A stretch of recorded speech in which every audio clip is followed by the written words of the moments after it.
Ayan, sa mga nagtatanong kung ilang araw natin ipatong-patong or i-arrange yung ating dragon fruit post pagkatapos gawin. Okay? So ito, ginagawa nila ito nung, kailan nga ito ginagawa dong? Lunes ba? Lunes, uy. Lunes nila ginagawa ito. Tapos kahapon, binaliktad nila. Binaliktad nila kahapon ng gabi, no? Binaliktad nila kahapon ng gabi. Kahapon ng tanghali. Tapos ngayon, i-arrange na natin. Ayan. 'Di ba?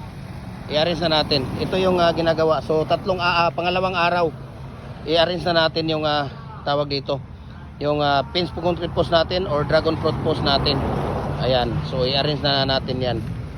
Ayan, tingnan niyo. Ito, 'di ba? Ayan o, tingnan nyo kung gaano katigas yung ating mga ginagawa, kung gaano ka-quality, di ba? Walang iba, no? Walang iba dito sa Cagayan de Oro ang gumagawa ng dragon fruit post or pins concrete post na semi-special.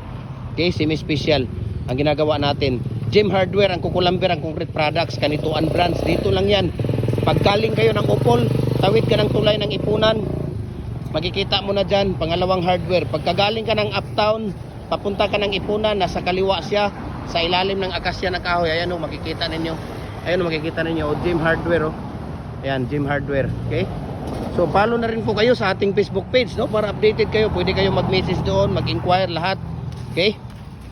Gem Hardware, ang Kukulamber Concrete Products. Balulang Brands. Gem Hardware, ang Kukulamber Concrete Products. Kanituan Brands.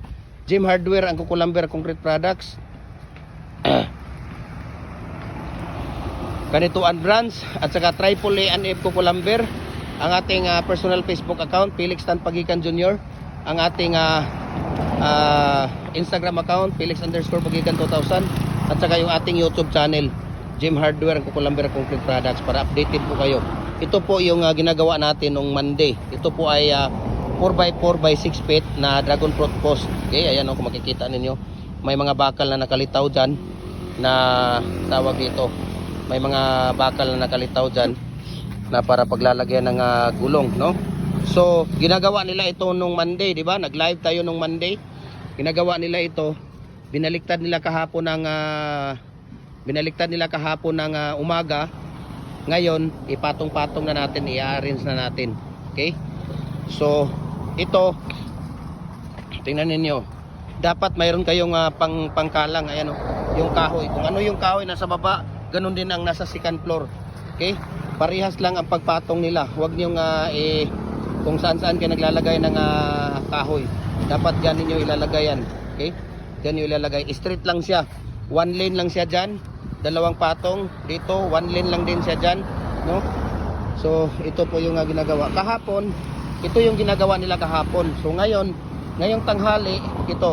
Ngayong tanghali, ibabaliktad natin ito. No? Ibabaliktad para matuyo siya.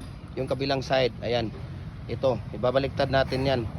Yan, mamaya ibabaliktad natin ito mamaya, no, mamayang tanghali, kasi itong ginagawa nila kahapon ibabaliktad natin to ngayong tanghali. Tapos bukas i-arrange na natin o ipatong-patong na natin kagaya nito, no, sa mga nagtatanong, para po ito sa inyo. 2 days lang po, no, 2 days lang. Pwede na nating tawag dito, pwede na nating i-arrange yung ating dragon fruit post. Ayan, so maraming salamat and God bless po sa ating lahat.